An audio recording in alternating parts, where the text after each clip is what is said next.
Vamos abrir as nossas Bíblias em Apocalipse, livro do Apocalipse, capítulo 7.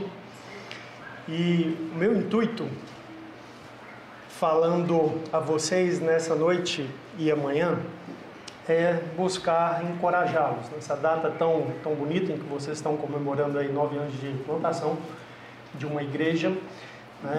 Os líderes dessa igreja, dessa comunidade de fé, bem como aqueles que aqui têm congregado, a gente sabe que envolve uma perseverança, uma constância, uma luta, né? São muitos desafios. E o que eu quero trazer a vocês nessa noite, compartilhar, é um texto da Palavra de Deus com o objetivo, então, de encorajá-los a continuarem esse trabalho, essa obra, né, se reunindo, pregando o Evangelho, testemunhando de Cristo, orando, né, sendo fiel às Escrituras, acolhendo pessoas, apoiando o ministério dessa igreja, né, as reuniões regulares, o trabalho que é feito pelos pastores dessa igreja. E eu quero lembrá-los, antes de lermos o texto que nós vamos expor hoje, e lembrá-los com uma espécie de lema. A palavra de Deus nos diz lá em 1 Coríntios, Paulo, quando escreveu a igreja aos Coríntios, ele disse assim: sede firmes e inabaláveis, sempre abundantes na obra do Senhor, sabendo que o vosso trabalho não é vão. Então, gostaria que vocês guardassem isso no coração. Antes de lermos o texto, vamos repetir isso. Eu vou repetindo aqui frase a frase, vocês repitam por gentileza. Sede firmes e inabaláveis. Sede firmes e inabaláveis. E sempre abundantes na obra do Senhor. E sempre abundantes na obra do Senhor. Sabendo que no Senhor. Sabendo que no Senhor. O vosso trabalho não é vão. O vosso trabalho não é vão.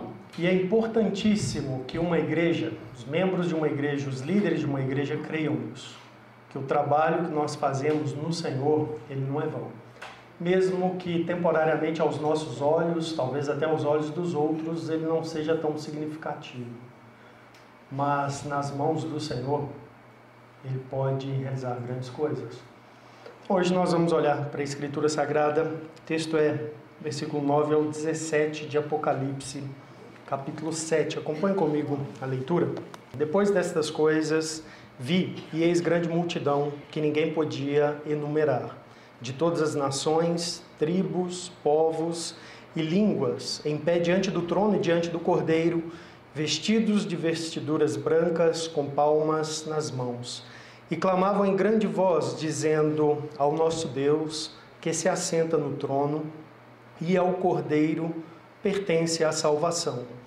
Todos os anjos estavam de pé, rodeando o trono, os anciãos e os 4 seres viventes, e ante o trono se prostravam sobre o seu rosto e adoraram a Deus, dizendo: Amém. O louvor e a glória e a sabedoria e as ações de graças e a honra e o poder e a força sejam ao nosso Deus pelos séculos dos séculos. Amém. Um dos anciãos tomou a palavra dizendo: estes que se vestem de vestiduras brancas, quem são e de onde vieram? Respondi-lhe: meu Senhor, tu o sabes. Ele então me disse: são estes os que vêm da grande tribulação. Lavaram suas vestiduras e as alvejaram no sangue do Cordeiro. Razão porque se acham diante do trono de Deus e o servem de dia e de noite no seu santuário. E aquele que se assenta no trono estenderá sobre eles o seu tabernáculo. Jamais terão fome, nunca mais terão sede, não cairá sobre eles o sol nem ardor algum, pois o Cordeiro que se encontra no meio do trono os apacentará e os guiará para as fontes da água da vida, e Deus lhes enxugará dos olhos toda lágrima. João, ao que tudo indica, era o mais novo dos 12 discípulos do Senhor Jesus Cristo, e ele escreve isso aqui já na década de 90 do primeiro século, portanto ele já estava idoso quando ele escreveu esse texto, esse livro de Apocalipse, quando essa mensagem foi revelada a ele. E você sabe que João estava na ilha de Patmos, mesmo idoso, e ele estava lá em razão de perseguições cristãs. João estava vivendo numa época em que o governo era extremamente tirânico e tirano, inclusive, na perseguição contra religiosos que não se dobravam ao Império Romano, ao reconhecimento das regras ali de adoração, aquele culto que era devido ao imperador, de acordo com a lei romana. E João estava vivendo nessa época. O mesmo governo, estavam sob o mesmo governo que havia já matado os apóstolos Paulo e Pedro. Eles já haviam sido martirizados. E não somente Paulo e Pedro, mas outros cristãos estavam padecendo aos montes naquela época pelas mãos dos romanos. E não somente entre os romanos, que era a região geográfica do mundo onde João estava, sobre o governo, a jurisdição dos romanos, mas até mesmo outros cristãos, inclusive apóstolos do Senhor Jesus Cristo, que saíram de Jerusalém, tomaram rumo, por exemplo, para leste, para o oriente, foram martirizados, já haviam sido martirizados por causa da pregação do Evangelho do Senhor Jesus Cristo. Então era um tempo em que a igreja cristã precisava de consolação, precisava de encorajamento, precisava de forças e esperança. E o Senhor Jesus Cristo então traz essa mensagem que nós encontramos aqui no livro de Apocalipse, a última revelação do Senhor Jesus Cristo nas Escrituras Sagradas, para a sua igreja, visando atender essa necessidade, dar à igreja esperança. E é importante você entender isso. Às vezes as pessoas leem o livro de Apocalipse pensando que o propósito de Apocalipse era dar à igreja uma agenda, para que a igreja pudesse ficar verificando os eventos do mundo e calculando, quando que Jesus estaria para chegar, quando que as promessas de salvação, de redenção, de novo céu, nova terra, ou o juízo final iria acontecer. E na verdade, o livro de Apocalipse ele não foi revelado para dar à igreja uma agenda, mas para dar à igreja consciência da realidade da fé cristã, da obra de Deus no mundo e trazer então esperança aos crentes através do entendimento daquilo que Deus está fazendo ao mundo. Então é isso que nós temos aqui diante de nós, esse texto que eu li, esses versículos falam disso. E parte então dessa esperança envolve manifestar ou revelar para a igreja aquilo que está relacionado com ela, com respeito ao seu futuro. E é isso que nós encontramos em algumas partes do livro de Apocalipse. João revela para a igreja de Cristo algumas realidades que concernem ao futuro da igreja, ao futuro da obra de Cristo e do triunfo de Cristo sobre o mundo, sobre o pecado, sobre o mal, sobre a morte.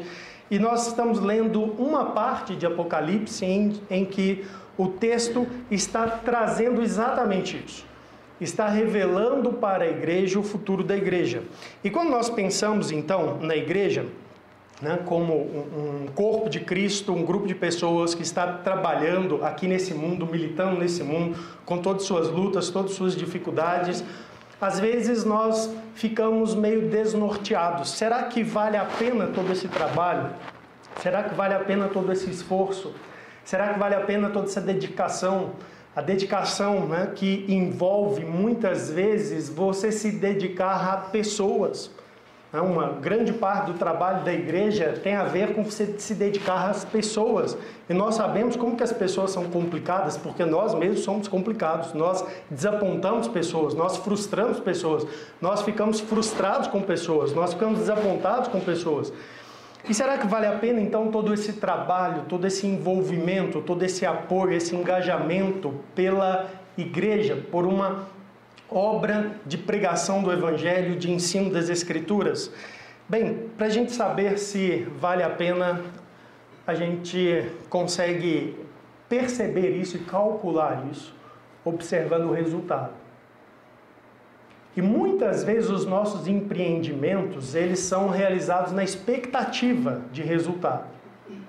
Mas é maravilhoso nós nos engajarmos, irmãos, na obra da igreja, na obra de Cristo, porque esse é um empreendimento onde nós não temos que fazer projeções de expectativas de resultados.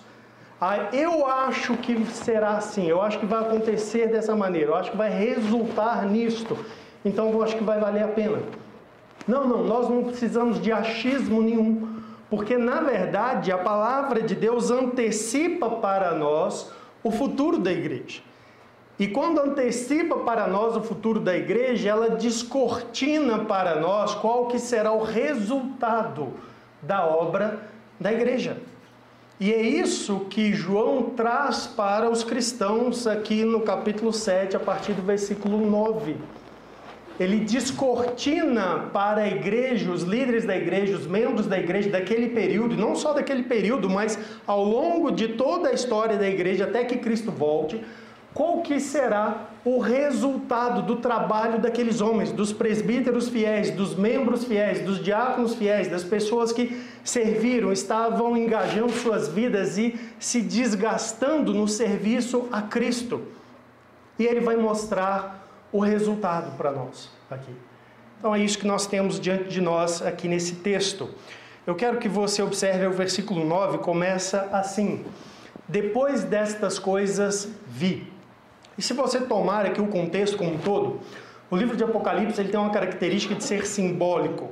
E a partir do capítulo 6, ele vai trazer aqui uma série de revelações da Escritura Sagrada, onde o Senhor Jesus Cristo, ele assume o trono do universo, o governo do universo, e com a sua forte mão ele vai desatando selos no símbolo aqui do livro, e à medida em que ele desata esses selos, uma série de eventos começam a acontecer no mundo. E a revelação de João para a igreja é que o Senhor Jesus Cristo é quem está no controle, no governo de toda a realidade da história. É isso que a igreja deve compreender. O significado dos eventos que estão ligados a cada selo, a cada grupo de selo, tudo isso está nas mãos, no controle do Senhor Jesus Cristo. E então nós chegamos aqui no capítulo de número 7, onde nós vamos ter aí o último selo aberto, e nós vamos ter aqui João desvendando então, depois desse primeiro ciclo de manifestação de como que o Senhor Jesus Cristo está governando a história, como que ele então leva essa história ao fim. E como que a igreja dele está nesse fim. Então as palavras que nós lemos aqui, depois destas coisas vi, esse vi agora é Jesus mostrando para João então a igreja depois dessa era, depois da história que nós estamos vivendo aqui nesse mundo. E como que João vê a igreja? O texto vai nos mostrar aqui várias coisas, mas eu quero destacar aqui para vocês seguirem acompanhando o seguinte: João vê a igreja completa.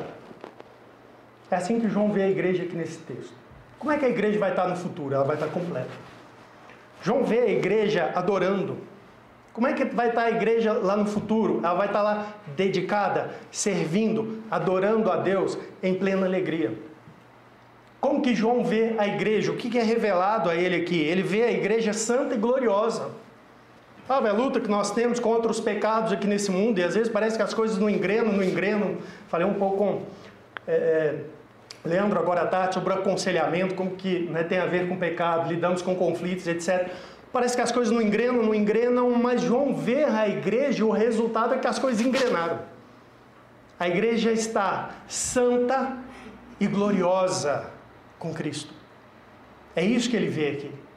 Ele vê também nesse texto a igreja em pleno deleite. E quando nós consideramos essas coisas, nós vemos que realmente então vale a pena servir a Cristo.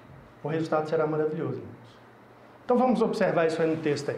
João vê a igreja completa. Observe o versículo 9, ele diz assim: depois dessas coisas vi, e eis grande multidão, que ninguém podia enumerar, de todas as nações, tribos, línguas, povos e línguas, em pé diante do trono do Cordeiro.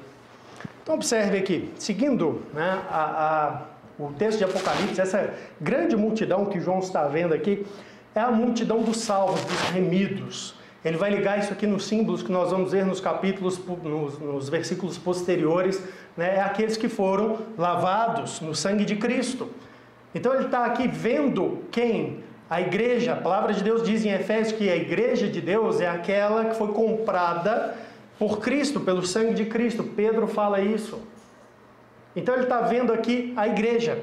E eu quero que você observe como que ele vê essa igreja, como é que isso é manifesto a ele, é desvelado a ele. Ele diz aí, e eis grande multidão que ninguém podia enumerar. Ele vê muita gente. Mas muita gente mesmo.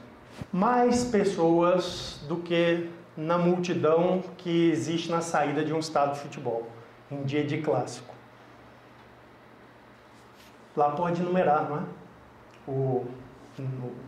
A voz, né, dos alto-falantes lá fala, o público dessa noite, tantas pessoas. João vê tanta gente, mas é tanta alma, tantas pessoas ali diante do trono, que ele diz assim, eu não consigo nem mensurar isso, não consigo dizer para vocês nem quão representativo, nem fazer uma estimativa. Eu acho que tinha lá uns 7 bilhões de seres humanos, de pessoas. Não, ele diz assim, eu não consigo enumerar isso. Ele diz aí no texto ainda assim, de todas as nações, tribos, povos e línguas. Ou seja, não se referia a um grupo de pessoas de uma determinada época apenas, nem de um determinado ponto do mundo apenas, de uma região geográfica. Mas o que ele estava vendo era as pessoas salvas, os redimidos de Jesus Cristo, de toda a história da humanidade, oriundos de todos os lugares onde o Evangelho chegou e salvou pessoas. Gente das mais diversas nações em épocas diferentes, pessoas das mais diversas linguagens.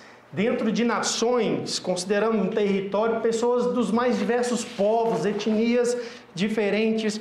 O Evangelho chegou, alcançou pessoas, transformou vidas, salvou pessoas e agora, lá no futuro, elas estão ali, diante do trono, aquela multidão inumerável, a igreja completa.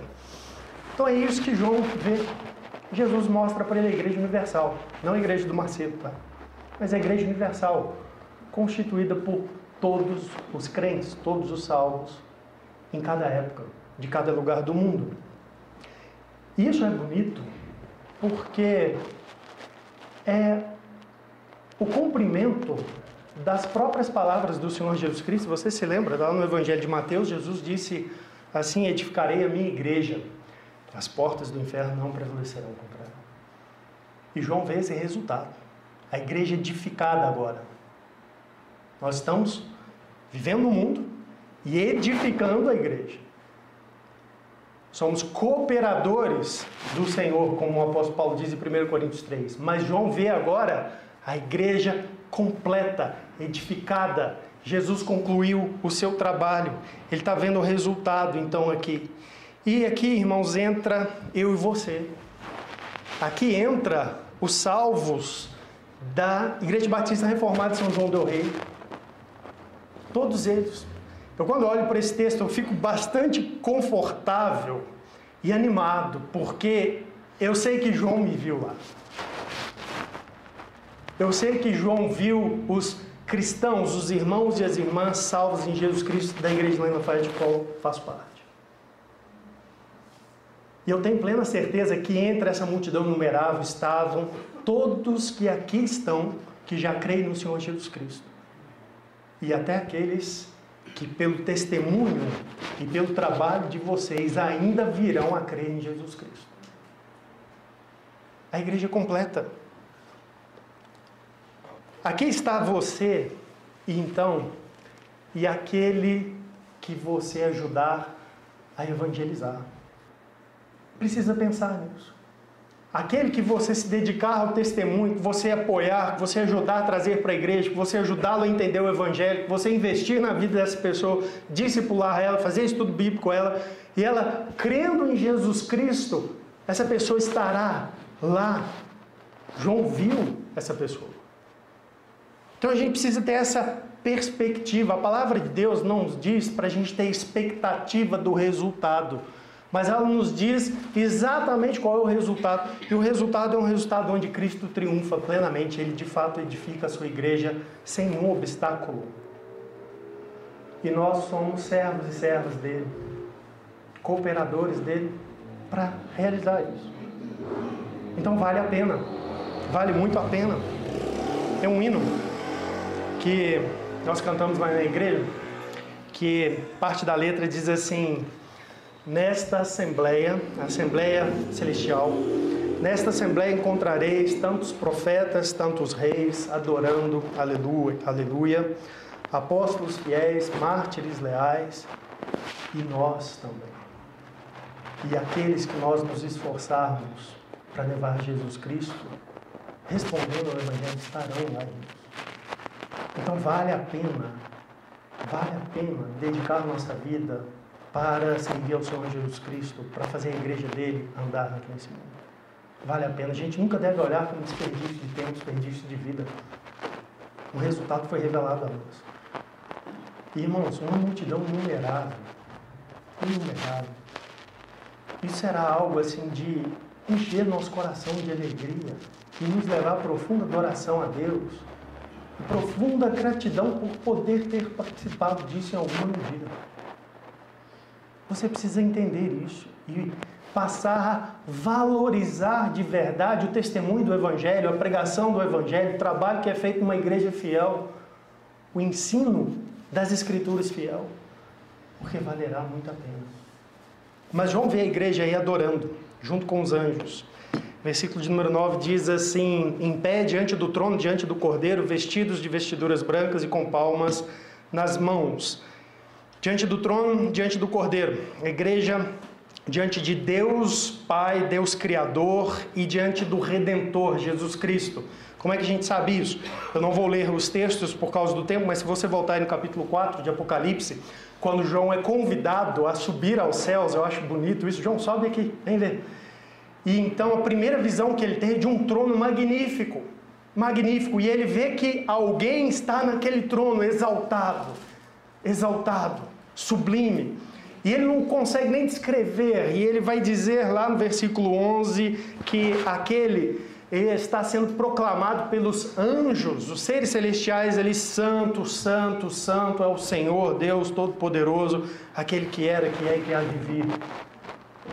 Esse trono é o trono de Deus, o Criador, o centro do universo. No capítulo de número 5, nós vamos encontrar as informações a respeito do Cordeiro. No trono, Deus tem um livro na mão, que é a história do mundo, fechado com 7 selos, e ninguém tinha autoridade para tomar aquele livro, e João começa a chorar, né? Como vai ficar as coisas? O mundo vai ficar sem governo, né? E então alguém o interrompe e diz assim: não, calma, o Cordeiro venceu, ele é digno de tomar o livro.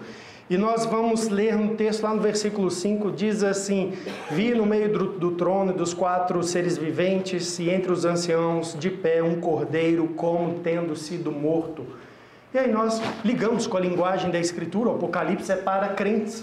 Tá? As pessoas que leem Apocalipse, elas precisam conhecer a Escritura para que elas vão identificando os símbolos, os sinais que estão no livro. Cordeiro, quem? Jesus, ex-Cordeiro de Deus que tira o pecado do mundo. Agora, o Cordeiro como que tendo sido morto, ou seja, um Cordeiro que tem marcas da morte, do seu martírio, da sua crucificação, mas ele não está mais morto.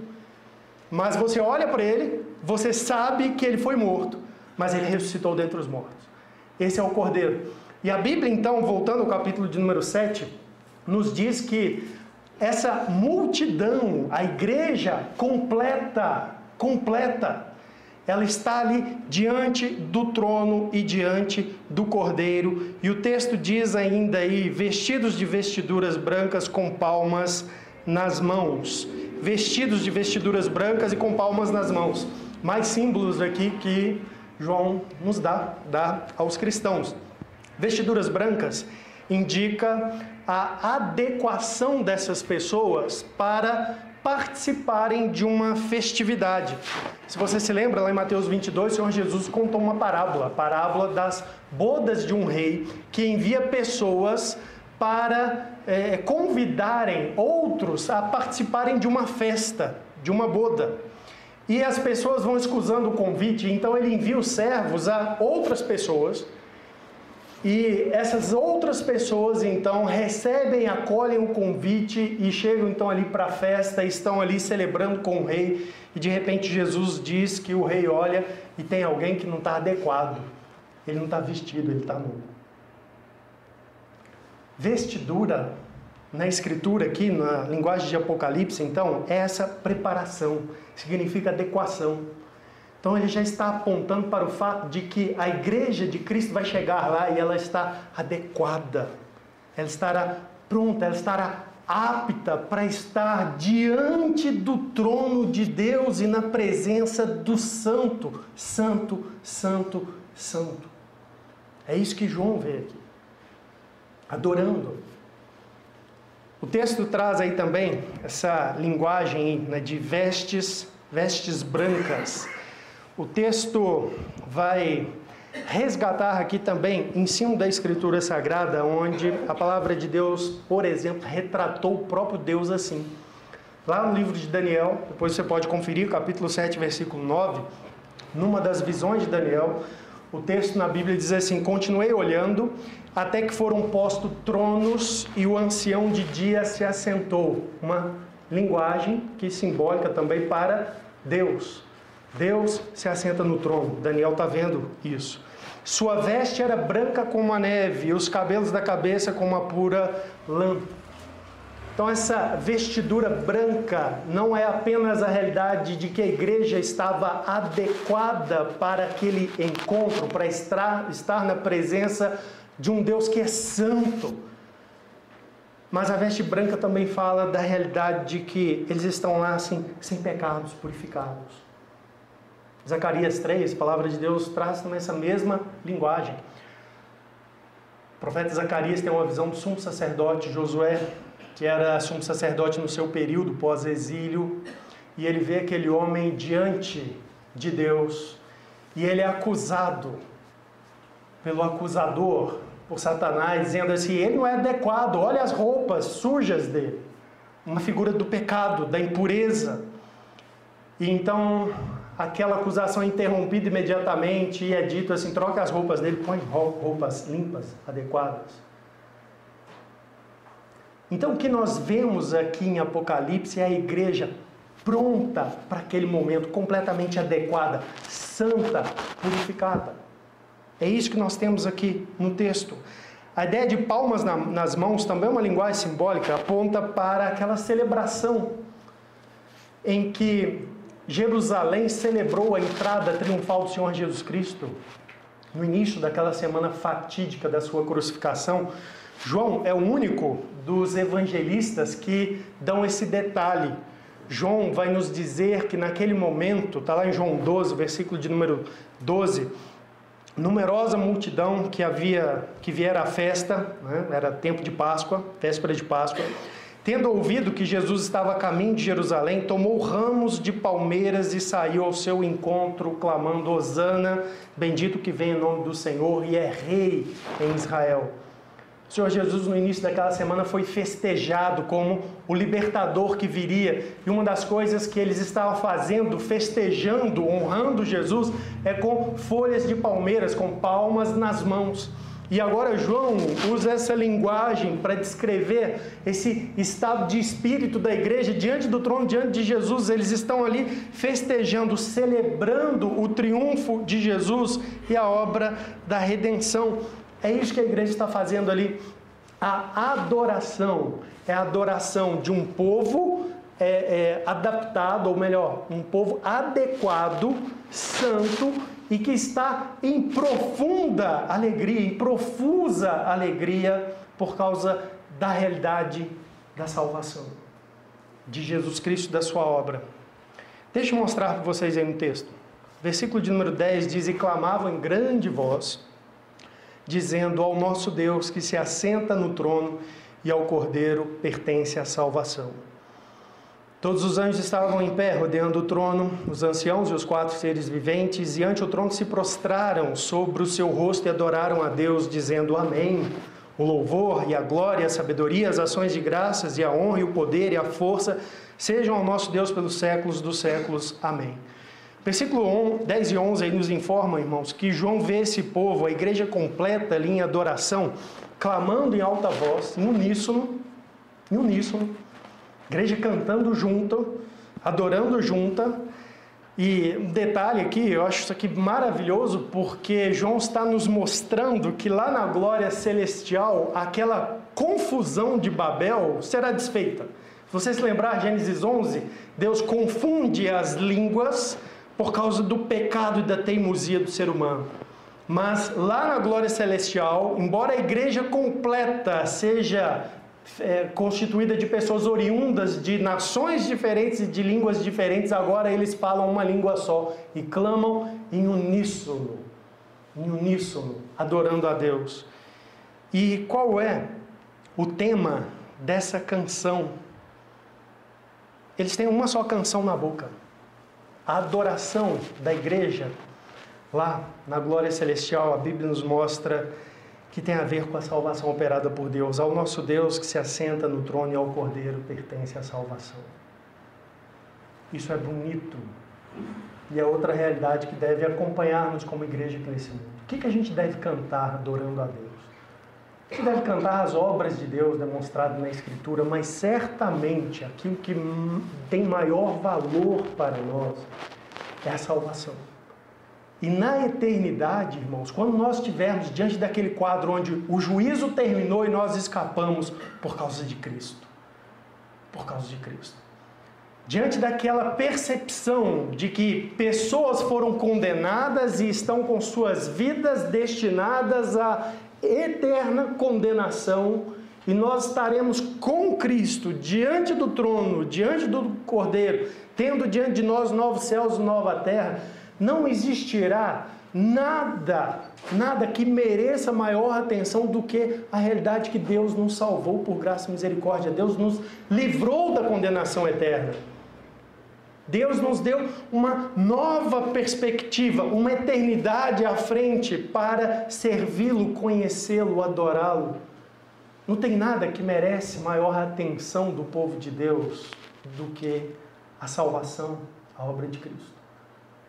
E é por isso que igrejas saudáveis, a maior parte das músicas tem a ver com a salvação, com a obra de Cristo. A maior parte das músicas não tem a ver com as pessoas, suas necessidades do hoje e do amanhã, materiais, horizontais, mas tem a ver com o que Deus fez enviando seu Filho ao mundo, levando ele à cruz pelo nosso pecado. E a igreja, lá na glória celestial, vai cantar isso. O tema da adoração é a salvação. E essa é a essência, então, da adoração que é prestada ali. Essa é a essência. E é preciso aqui aprender uma lição para já. Tem que ser a essência do que é celebrado, cantado, do que nós levamos a Deus em adoração desde já, irmãos. Nós precisamos ter percepção da grandeza disso que Deus fez por nós, enviando seu Filho na cruz do Calvário. Nós precisamos ter essa dimensão guardada no nosso coração e expandida constantemente. É importante isso. Então a igreja não pode ficar demandando assim, não, mas tudo bem, a Bíblia fala da cruz, fala de Cristo, do sacrifício, mas vamos falar também bastante sobre casamento, a criação de filhos, como é que você desenvolve bem uma profissão, como é que você encontra coragem para conquistar coisas aqui nesse mundo. Não, não, não e não.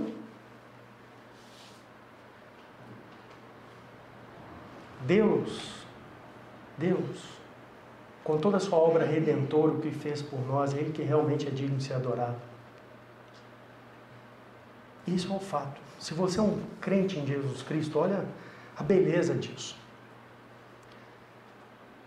Segundo Davi, nos Salmos, todos os nossos dias estão contados. Imagine que o meu dia está contado para amanhã. Eu estou salvo. Eu não preciso temer condenação eterna. Os meus pecados estão purificados. Eu sei que eu serei levado pelos anjos para o céu, vou estar lá puro, adequado, pronto para estar na presença de Cristo. Isso não tem preço. Não tem nada mais importante que isso. Então, lá na glória celestial, essa é a visão que João tem. A igreja está lá, pronta, adequada, completa. Ela está adorando, servindo a Deus com plena consciência da obra da redenção, do valor do Evangelho, que permitiu que esse povo estivesse lá, que nós estejamos lá. Mas João vê a igreja santa e gloriosa também, servindo a Deus. O versículo de número 13, nós lemos assim: um dos anciãos tomou a palavra dizendo: estes que se vestem de vestiduras brancas, quem são e de onde vieram? Respondi-lhe: meu senhor, tu o sabes. Ele então me disse: são estes os que vêm da grande tribulação. Lavaram suas vestiduras e as alvejaram no sangue do Cordeiro, razão porque se acham diante do trono de Deus e o servem de dia e de noite no seu santuário. E aquele que se assenta no trono estenderá sobre eles o seu tabernáculo. Olha que coisa bacana aqui. Será que João te viu? Será que João te viu ali? É perguntado para ele: quem são essas pessoas? Você está vendo essa grande multidão, mas quem são? Você é capaz de explicar a origem dessas pessoas? Quem elas são? Por que elas estão aqui? E ele diz: não, eu não sei, não faço ideia. E é engraçado isso, porque a gente às vezes acha que os apóstolos de Jesus Cristo eles sabiam de tudo, né? Sabiam de tudo. João deveria ter, né, na minha concepção, uma resposta teológica pronta. Esses são aqueles que olharam para a cruz. Mas ele fala: não sei. Ele está tão assim, embasbacado, estupefado com aquela grande multidão e tudo aquilo. Ele diz: eu não sei, me fala, me explica. Me dê os detalhes. E são dados 2 detalhes a ele aqui. Primeiro, ele diz: são os que vêm da grande tribulação. Essa expressão, dependendo do compromisso doutrinário, né, da pessoa, ela pode receber um entendimento, uma interpretação distinta da que eu vou trazer aqui a vocês. Mas observe que João já deu a dica aqui no contexto. João já deu a dica aqui no contexto. Todos esses são aquelas pessoas do versículo 9, a grande multidão de nações, de povos diferentes, de língua diferente, e ele diz então que todos, sem nenhuma exceção, vêm da grande tribulação. De modo que grande tribulação aqui é uma maneira que Jesus está usando para retratar a caminhada da igreja aqui nesse mundo, todos os períodos da história. Porque de fato a história dos crentes aqui nesse mundo é uma história de tribulação, dependendo da época em que a pessoa vive, do local, da situação geográfica onde ela mora, habita, onde ela serve a Cristo. E essa tribulação ela vai ter contornos diferentes, ela vai ter intensidades diferentes. Mas o fato é que na Escritura Sagrada o povo de Deus padece e passa por tribulação ao longo de sua vida aqui nesse mundo. Isso no Antigo Testamento. Moisés padeceu, passou por tribulação. A vida de Moisés não foi fácil. A vida de Samuel não foi fácil. A vida de Davi foi dificílima. Jeremias e Isaías, então. Isaías diz a tradição que ele foi tão perseguido que ele foi morto, cerrado ao meio. Cerrado ao meio. Tiago, os primeiros apóstolos, perdeu a cabeça sob o mando de Herodes.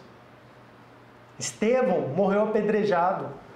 O apóstolo Paulo diz que todos aqueles que viverem piedosamente em Cristo Jesus, ele não diz no período do Império Romano, nas pessoas que estão indo para o Oriente, aqueles que vão atuar entre os islâmicos daqui a alguns séculos na região da Arábia Saudita, na Península Arábica, norte da África. Não, ele diz: todos, em qualquer lugar que viverem piedosamente, eles serão perseguidos, padecerão. Jesus encorajou seus discípulos já dizendo assim: no mundo tereis aflição, mas tem de bom ânimo que eu venci o mundo. De modo que, se você observar bem, a igreja é retratada como um povo que vive em tribulação aqui nesse mundo.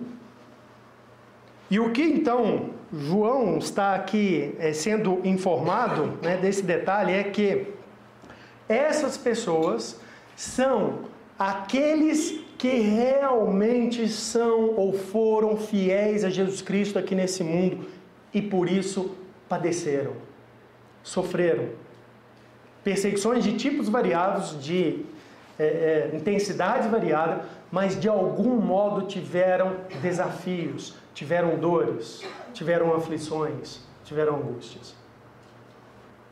E você deveria considerar isso para entender a realidade da sua vida cristã. Por que eu estou servindo fielmente a Cristo e minha vida não está fácil? Por que pregar o Evangelho para minha família às vezes é difícil? É porque nós vivemos na grande tribulação. Esse período de vida aqui é um período de tribulação. Mas nós vamos sair disso. Vamos deixar essa tribulação um dia. Essa é uma das nossas expectativas. O texto diz mais aí, um segundo detalhe, para saber se você estará lá. Se você está sendo fiel a Cristo mesmo em meio a grandes dificuldades aqui para servir a Ele. Você está ligado aí ao detalhe revelado por João. Mas tem um segundo detalhe. O texto vai dizer aí, lavaram suas vestiduras e as alvejaram no sangue do Cordeiro. Nós já vimos, as vestiduras brancas, né, indicam a pureza, a santidade e a adequação daquelas pessoas para aquele momento, né, de festa na glória celestial. Agora, observe aqui o detalhe, onde elas foram lavadas? Onde que elas foram lavadas? As vestiduras cheias de pecado agora estão brancas, mas onde elas foram lavadas? O texto diz, alvejaram no sangue do Cordeiro. Duas coisas eu quero que você observe aqui nesse detalhe. A primeira é que essas pessoas, elas não eram santas. As vestiduras delas anteriores, naturais, eram vestiduras sujas, de pecado, que precisaram de ser lavadas. E lembra, aqui João está vendo a igreja completa. E é importante entender isso aqui, porque nós vivemos numa cultura cristã, onde ainda há bastante ideias, doutrinas católicas romanas, e no catolicismo existem alguns conceitos de santidade em pessoas. Os santos católicos romanos, Maria, concebida sem pecado, viveu aqui nesse mundo, concebeu Jesus, foi para o céu. E essa não condiz com a visão da Escritura Sagrada a respeito de nenhuma dessas pessoas. Porque toda aquela grande multidão na glória celestial, a igreja completa, ou seja, isso inclui, por exemplo, Maria, é alguém que é identificado aqui para João como alguém que por um tempo teve uma roupa suja, indicando pecado, mas essa roupa foi lavada, foi purificada, e foi purificada não pelos seus próprios esforços, não pelas suas obras, mas foi lavada, alvejada no sangue do Cordeiro, que é Jesus Cristo.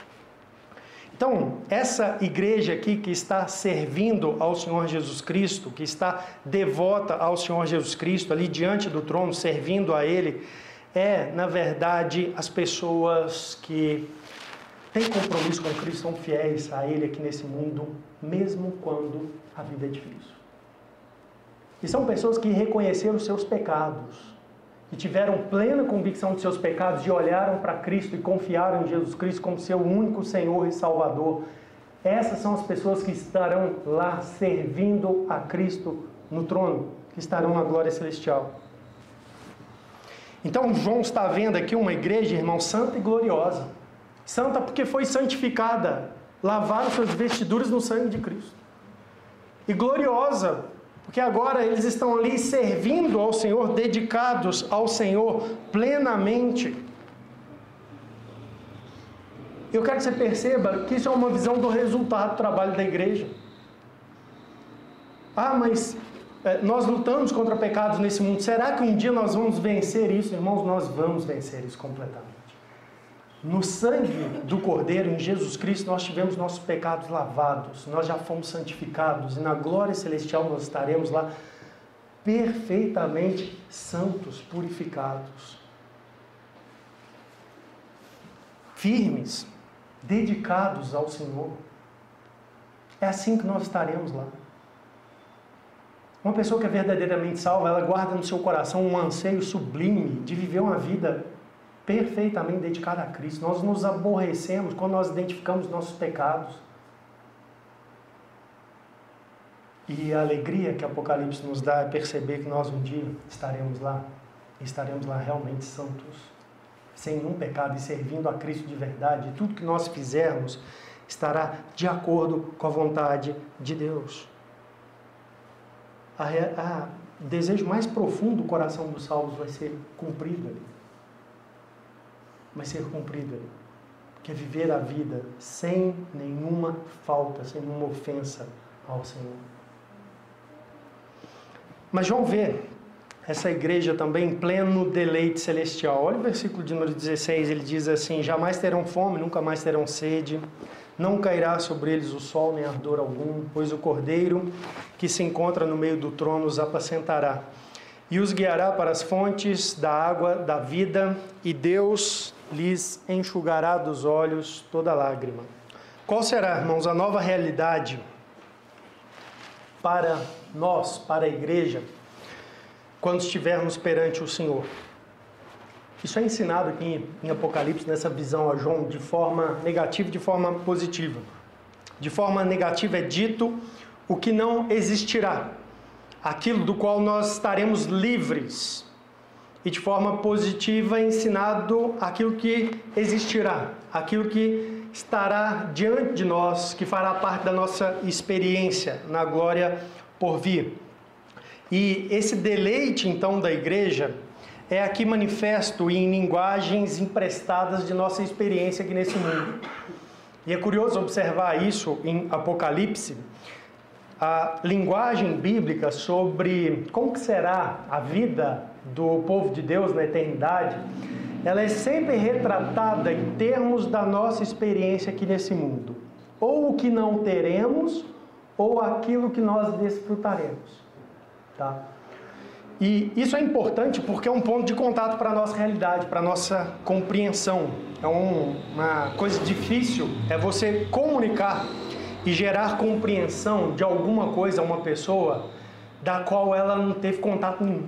Isso é muito difícil. Não sei vocês, mas de vez em quando eu tenho que explicar algum termo, alguma palavra para os meninos lá em casa. E a gente procura então algum ponto de contato, né? Algo que eles já conheceram, já tiveram ali uma percepção para que você possa então construir um significado. E é isso que nós encontramos aqui em Apocalipse. Não só aqui em Apocalipse, mas literatura, né? A gente vê isso aí. Eu acho curioso, Hollywood não gosta de fazer aqueles filmes de aliens, mas sempre usa os parâmetros que nós temos como ponto de contato, né? Põe lá um cerco, uma mistura de vários insetos, né? Para ficar assustador. Porque a gente não consegue apreender uma realidade da qual nós não temos contato com ela. Tá? Então é isso que Deus usa para mostrar aqui em João, em Apocalipse. E essa é uma realidade da Escritura. E eu não quero que você olhe para esse texto aqui e pense, então vai ser isso, apenas isso. Se for só isso, já é excelente. Mas você se lembra que a realidade, de acordo com as Escrituras, será profundamente melhor do que a experiência que nós temos aqui nesse mundo, colocando as coisas boas e tirando as coisas ruins. A palavra de Deus nos diz que o apóstolo Paulo foi arrebatado até os céus. E ele só escreveu assim, né, foi arrebatado ao paraíso e ouviu palavras inefáveis, as quais aos homens não é lícito, as quais não é lícito ao homem referir. Paulo diz palavras assim, difícil de traduzir, o gosto, o prazer, o encantamento das coisas que eu ouvi ali, das coisas que eu presenciei. E é por isso que a Bíblia usa então essa linguagem que compete a nós, que nós somos capazes de captar. Antes de entrar aqui na explicação então, do texto, essa sessão, tem um hino do cantor cristão que é bem bacana e expressa isso. Ele diz assim, parte da letra: tenho lido da bela cidade do povo de Deus na glória celestial. E ele vai descrevendo coisas que a Bíblia fala da bela cidade. E chega um ponto, ele diz assim: mas metade da glória celeste jamais se contou ao mortal. Ou seja, nós conhecemos aqui para ter uma noção, mas o que Deus de fato tem preparado para o seu povo está muito além, muito mais sublime, muito mais sublime. E essa deve ser a sua expectativa. Isso deve encher o coração de anseio. Apocalipse termina com aquela perspectiva: Maranata, vem Senhor Jesus, a igreja anciã, porque é sublime, é muito além desse mundo, não é apenas esse mundo consertado, como nós vamos ver aqui na linguagem, jamais terão fome e sede. Não é apenas esse mundo consertado, é algo muito maior, muito maior. Então, João usa essas palavras aqui que nós lemos, o que elas querem dizer?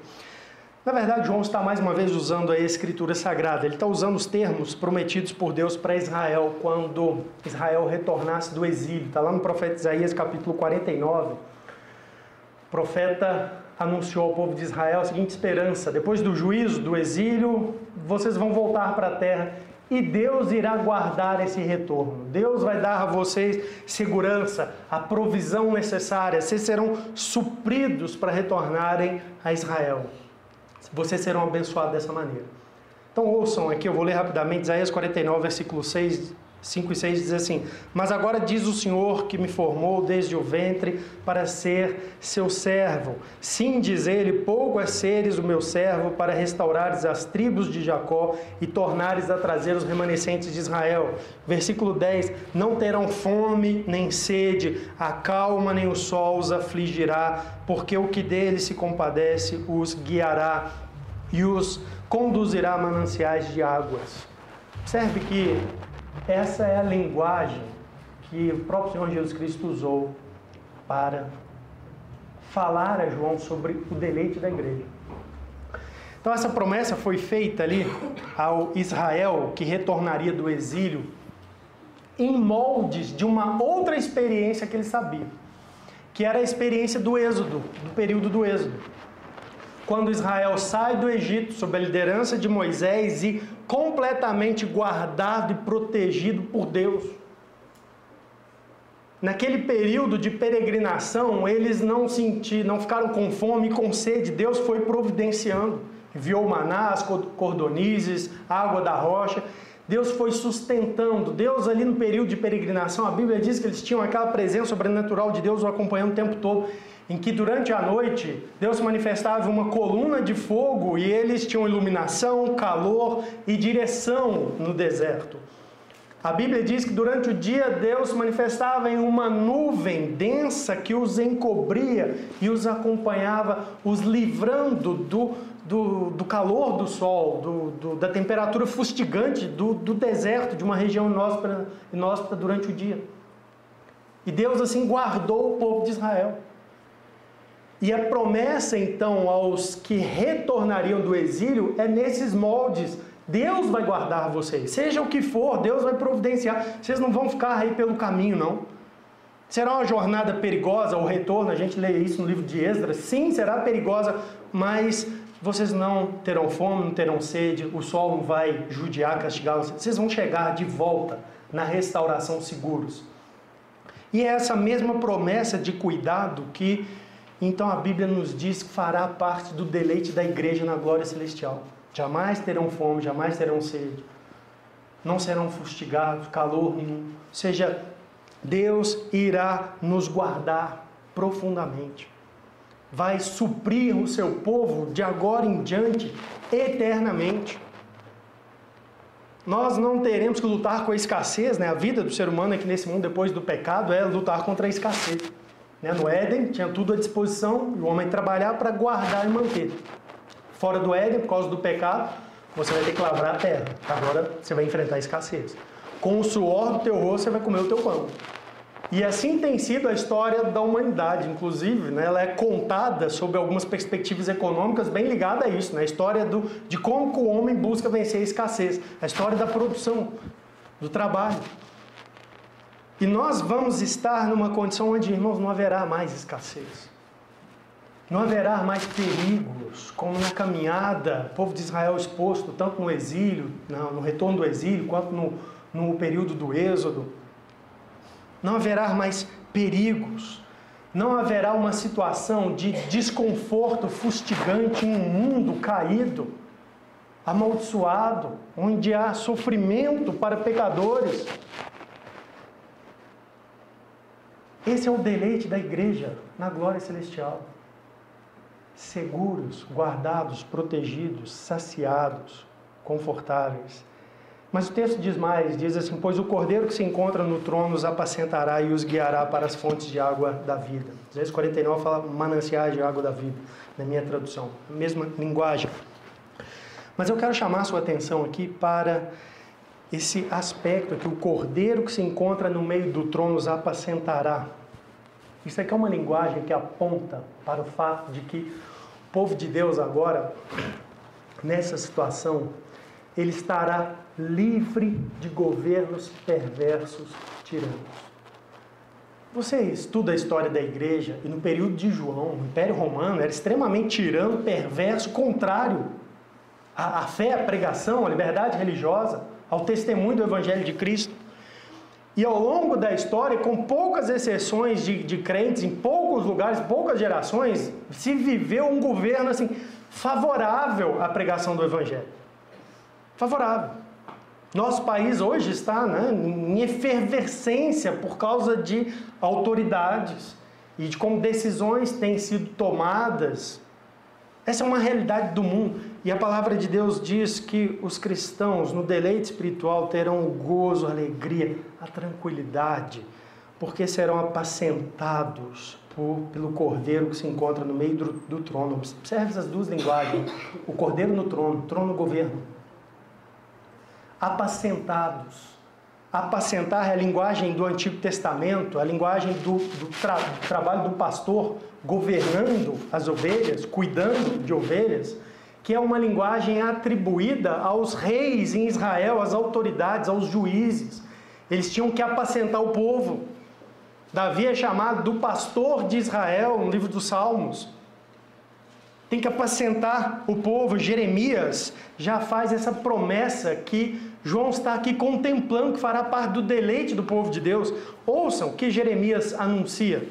Eis que vem dias, diz o Senhor, que levantarei a Davi um renovo justo, e rei que é, falando aqui de Jesus, do Messias, agirá sabiamente, executará o juízo e a justiça na terra.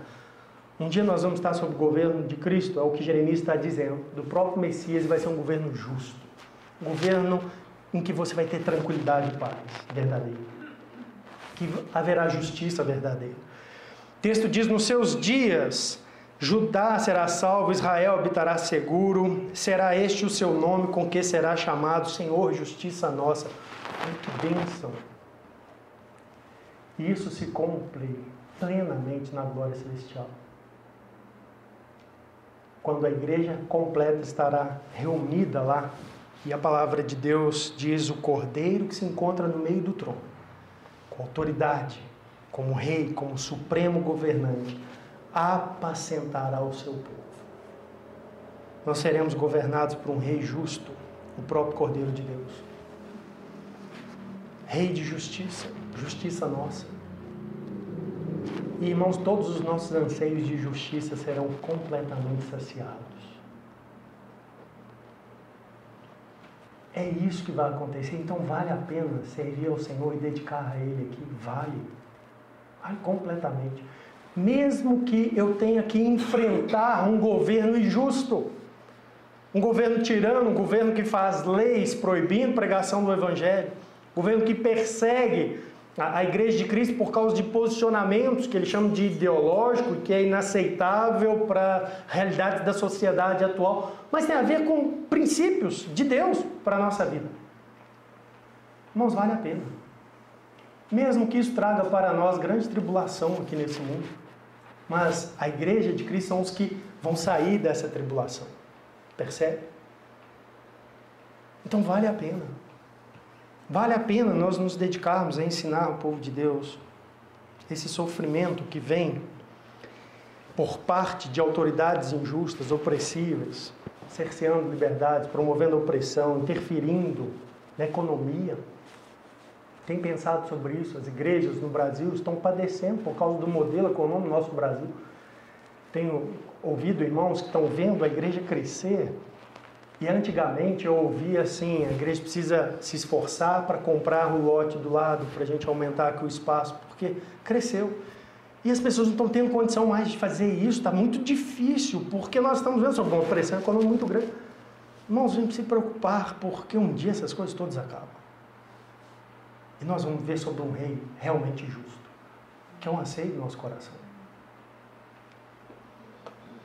E nesse governo, ele nos guiará constantemente a fontes de água da vida. Uma outra linguagem bíblica, se vocês se lembrarem, João 4, não vou ler aqui por causa do tempo, mas o diálogo de Jesus com a mulher samaritana foi exatamente em cima desse tema. Eu sou aquele que pode te dar uma água viva, que se você beber, nunca mais você vai ter sede, você vai estar saciado para sempre. E o Senhor Jesus Cristo vai nos levar a mananciais assim constantemente. Estaremos saciados para sempre, salvos, seguros, sem culpa, sem pecado, em plena vida eterna. Esse é o deleite da igreja. Em plena vida eterna.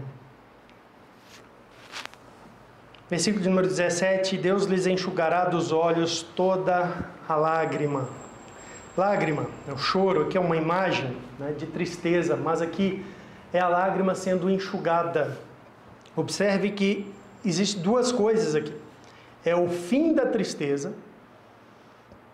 Muitas vezes nós compreendemos isso, os crentes lendo aqui entendem que será então o fim das tristezas, mas existe algo aqui a mais. O texto diz que ele enxugará dos olhos. Existe aqui também a ideia de um consolo sendo oferecido.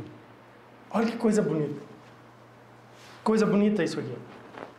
Sabe aquele conjunto de tristeza que vai pesando no nosso coração ao longo dessa vida, porque nós vemos nesse mundo sobre o pecado, nós estamos padecendo tribulações, nós enfrentamos a decadência do nosso ser, do nosso corpo, conjunto de tristezas, coisas que dão errado, os conflitos com pessoas, a dificuldade de educar filhos, e muitas coisas vão sobrecarregando os nossos corações.